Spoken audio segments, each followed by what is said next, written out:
Bien, para el diagnóstico de la insuficiencia cardíaca congestiva, tenemos los criterios de Framingham y tenemos que guiarnos por ellos. Están divididos en criterios mayores y menores.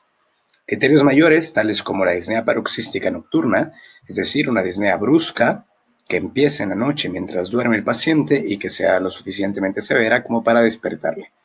Crepitantes de envases pulmonares en la auscultación cardiopulmonar, incurgitación yugular que puede ser claramente vista por el aumento de presión en la aurícula derecha, cardiomegalia como signo radiológico, edema agudo de pulmón como signo radiológico, presencia de S3 o ritmo de galope. Podemos hacer otro vídeo hablando de los ruidos cardíacos y de la auscultación cardíaca, las distintas patologías que se pueden hacer en diagnóstico a través de la auscultación, pero en este caso habría presencia de S3, que el tercer ruido cardíaco es el llenado ventricular, es el sonido del llenado ventricular, el llenado pasivo ventricular, el llenado rápido. Entonces, está presente S3 o incluso ritmo de galope como criterio mayor de Framingham y reflujo hepatoyugular.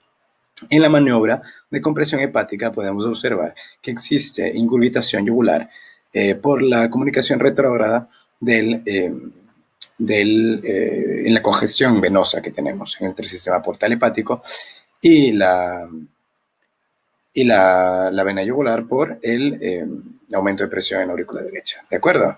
Y los criterios menores, pues tenemos edemas periféricos, tos nocturna, disnea de esfuerzo, hepatomegalia o hepatoesplenomegalia, derrame pleural y una capacidad vital pulmonar un tercio de la prevista en el estudio de la espirometría neumológica, ¿de acuerdo? Los criterios menores son menores porque es más difícil darles exclusividad sobre la insuficiencia cardíaca, no son muy específicos porque varias patologías podrían explicar este tipo de sintomatología.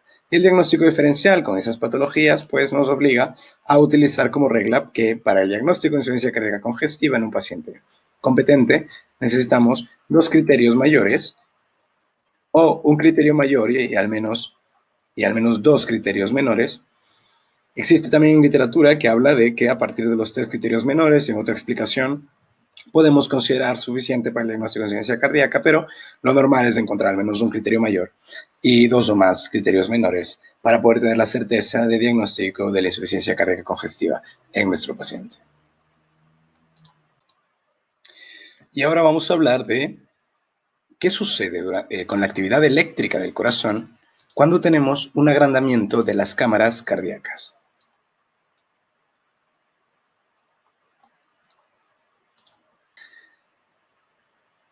Todo el flujo eléctrico que tenemos en el corazón normalmente, ahora,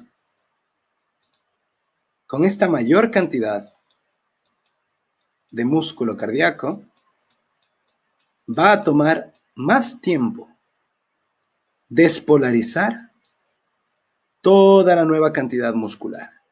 ¿De acuerdo? Va a tomar más tiempo despolarizarlo y además, como hay más cantidad de miocardiocitos, el voltaje, el vector de despolarización ventricular será mayor. Y pasa exactamente igual con las aurículas. Si se dilata una aurícula, el voltaje, ¿de acuerdo?,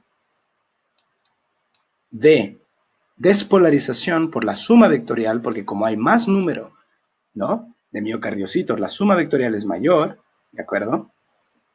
Nosotros nos encontramos con cambios morfológicos dentro del electrocardiograma. Ahora, difiere un poco nada más, la aurícula izquierda. Todo el resto de tres cámaras cardíacas, aurícula derecha, ventrículo derecho y ventrículo izquierdo, aumentan en su diagnóstico electrocardiográfico, cuando queremos ver que ha aumentado de tamaño, aumentan el voltaje, ¿de acuerdo? El voltaje entonces aumenta la lectura de la amplitud de esa onda electrocardiográfica, ¿de acuerdo? Pero como la aurícula izquierda se despolariza de esta manera particular, que es, nace el vector de despolarización desde el nodo sinusal, lo saben perfectamente, y viaja a través de fibras musculares, ¿no?, porque las de Bachmann pues no es tejido especializado, son fibras musculares normales, viaja a través de fibras musculares a la aurícula izquierda. La aurícula izquierda tiene la particularidad de que su lectura de despolarización es medida a lo largo del tiempo. Entonces, es medida a lo largo del eje X en lugar del eje Y cuando aumenta su tamaño. Si es que se dilata la aurícula izquierda, ¿de acuerdo? Lo que solemos medir es una onda P más grande en el tiempo, ¿de acuerdo? Con una mayor duración en milisegundos, ¿de acuerdo? Que no un mayor voltaje, ¿de acuerdo? Esa es la particularidad de la aurícula izquierda. Justamente por esa característica especial que tiene de despolarización, ese paso por las fibras musculares de las de Bachmann, ¿de acuerdo? Hacia sus cardiomiocitos. Muy bien. Ahora vamos a pasar a la lectura electrocardiográfica de distintos agrandamientos de cámaras cardíacas. Y vamos a empezar por el principio. Vamos a empezar por hipertrofia ventricular izquierda. ¿De acuerdo? Entonces, cuando estudiamos la hipertrofia ventricular izquierda, tenemos que primero saber cuáles son los criterios de diagnóstico de agrandamiento ventricular izquierdo dentro del electrocardiograma. Hay varios, hay 3 que son los más importantes. El que yo utilizo, el que más me gusta y el que recomiendo siempre es Sokolov-Lyon. ¿De acuerdo? Sokolov-Lyon crearon un criterio, una regla electrocardiográfica que consiste en que si la R en V5, V6 más la onda S en V1 es igual o mayor a 35 milímetros, o lo que es igual, saben que me gusta bastante más la medición en voltaje, a 3,5 milivoltios, ¿de acuerdo? Podemos decir que ese paciente tiene un agrandamiento de ventrículo izquierdo. Entonces, tenemos este electrocardiograma, ¿de acuerdo? Y podemos observar, utilizamos las precordiales, ¿de acuerdo? Porque podemos ver de esta manera las dos cámaras cardíacas ventriculares y vemos V5, V6. Entonces, se mide desde el inicio de la onda, cojamos por ejemplo V5 y tenemos aquí, ¿no? Tenemos desde aquí a aquí, ¿de acuerdo? Tenemos 0,5, ¿no? Milivoltios. O en su defecto tenemos 5 milímetros, ¿no? 10 milímetros hasta aquí, 15 milímetros, ¿de acuerdo? Y fácilmente 20 milímetros hasta el pico, ¿no? Tenemos 20 milímetros aquí. Y cogemos V2, que lo podemos ver bastante grande. V2 empieza aquí y tenemos, pues, 5, 10, 5, 10, 15, 20, 25 y un poco más incluso. 25, 28, ¿vale? Si sumamos a los aproximadamente 20 milímetros que teníamos en V5, nos da como resultado aproximadamente 48 milímetros, es decir, por encima de 35, estos son 4,8 milivoltios de voltaje, ¿de acuerdo? Y por ende, cumplimos con Sokolov que si la suma, aquí es en V1 o en V2, en cualquiera que se presente más técnicamente, si la suma de la R en V5, V6 o la S en V1 o V2 es mayor de 35 milímetros, nos encontramos con un agrandamiento ventricular izquierdo, ¿de acuerdo? Y tenemos que entender por qué aumenta la negatividad también en V1, V2. Entonces, V1 y V2 son negativos porque la mayor cantidad de músculo, ¿de acuerdo? La mayor cantidad de músculo, el mayor grosor muscular y por ende el vector de sumación más grande está en el ventrículo izquierdo. Por ende, cuando nosotros leemos con los electrodos precordiales, encontramos que la onda es positiva en el ventrículo izquierdo porque el vector apunta hacia allí y se aleja del ventrículo derecho, simplemente por esa sumación de mayor cantidad de músculo. Entonces, por eso el complejo QRS tiene una morfología, pues, QS, ¿de acuerdo? Una morfología negativa en V1, V2. Cuando hay incluso más cantidad de músculo en el ventrículo izquierdo, porque hay una hipertrofia ventricular izquierda, pues, la negatividad que se va a leer en V1, V2 es mucho mayor, por lógicas razones, ¿de acuerdo? Porque el vector se aleja y es un vector mucho más grande por la cantidad de miocardiocitos despolarizados en ventrículo izquierdo. Bien, para hablar ahora del agrandamiento ventricular derecho, tenemos la siguiente regla. R en V1, V2 tiene que ser mayor a 6 milímetros y S tiene que ser profunda en V5, V6 mayor a 10 milímetros. ¿De acuerdo? Entonces, tenemos el siguiente electro. Y ahora nos damos cuenta de algo característico y peculiar. V1 y V2 es positivo, la R. El QRS, quiero decir, es positivo, entonces. Antes habíamos dicho que normalmente es negativo siempre, y especialmente en una hipertrofia ventricular izquierda es aún más negativo y tiene aún más profundidad esa negatividad, porque el vector de despolarización, al ser mayor la cantidad de músculo de miocardiocitos en el ventrículo izquierdo, se aleja del ventrículo derecho. Pero ahora tenemos un ventrículo derecho agrandado, ¿no? Ya sea una miocardiopatía hipertrófica excéntrica, ¿de acuerdo? O una dilatación ventricular derecha, pero tenemos un ventrículo derecho más grande, alargado, agrandado. Entonces, la sumación vectorial va a terminar siendo positiva. La cabeza del vector va a terminar apuntando a V1 y V2 en lugar de terminar apuntando completamente hacia V5 o V6. ¿De acuerdo? Todas las cosas básicas que estoy hablando ahora muy rápido sobre el entendimiento de los vectores eléctricos ya los hemos revisado en vídeos anteriores, desde los fundamentos básicos hasta la lectura del eje.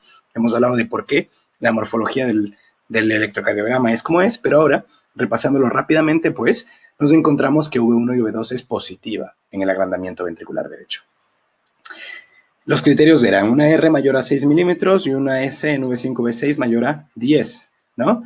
Bueno, aquí la R mayor a 6, clarísimo, ¿no? Tenemos a partir de aquí, pues 5, 10, 15, 20.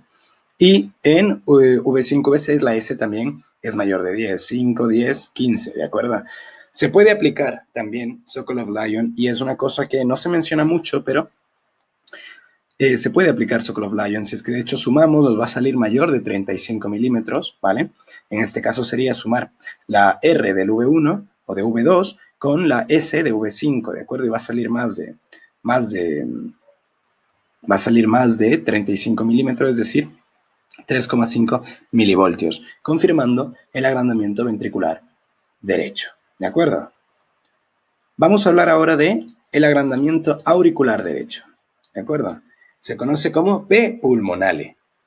Y tiene que ser que en 2, en 3 o AVF, normalmente nos fijamos en 2. Yo aconsejo siempre, para ver agrandamiento de cámaras auriculares, fíjense en 2 y en V1, pero sobre todo en 2, ¿de acuerdo? Tiene que ser mayor de 2,5 milímetros hacia arriba, 0,5 milivoltios, 0,25 milivoltios, ¿de acuerdo? Tiene que ser mayor de 0,25 milivoltios. Y en V1, V2, la P tiene que ser mayor de 1,5 milivoltios, o en el caso de ser bifásica, que vaya hacia arriba o hacia abajo, todos estos conceptos ya están explicados en vídeos anteriores, el principio de la onda P tiene que ser mayor de 1,5 milímetros en amplitud, 0,15 milivoltios, ¿de acuerdo? Venimos a electro y nos fijamos en 2, y en 2 está clarísimo. En 2 está clarísimo. Esa onda P es mayor de 2,5 milímetros, y en V1 y en V2 sobre todo también podemos darnos cuenta que también está un poco agrandada. Sin embargo, en este electro no se figura muy bien, pero el 2, en 2 sí que está bastante claro, en 3 también está muy claro, en AVF también está muy claro, de que existe una P pulmonale. Nos indica un agrandamiento de cámara auricular derecha. Está muy claro aquí. Existe el agrandamiento de la P. En 3, en AVF también. Existe el agrandamiento de la P y por ende una P pulmonale, un agrandamiento, una dilatación de la aurícula derecha. ¿De acuerdo? Y por último, el agrandamiento auricular izquierdo, la P mitral. Este es uno de mis favoritos porque tenemos que entender, como dije antes, que la P, cómo tarda el transporte eléctrico a pasar desde la aurícula derecha hacia la aurícula izquierda por ese haz de Bachmann, ¿de acuerdo? Esa onda P agrandada a lo largo del tiempo es lo que nos va a indicar el agrandamiento auricular izquierdo. ¿De acuerdo? Entonces, en 2.3 o AVF, la P tiene que ser mayor a 120 milisegundos o 3 cuadraditos pequeños.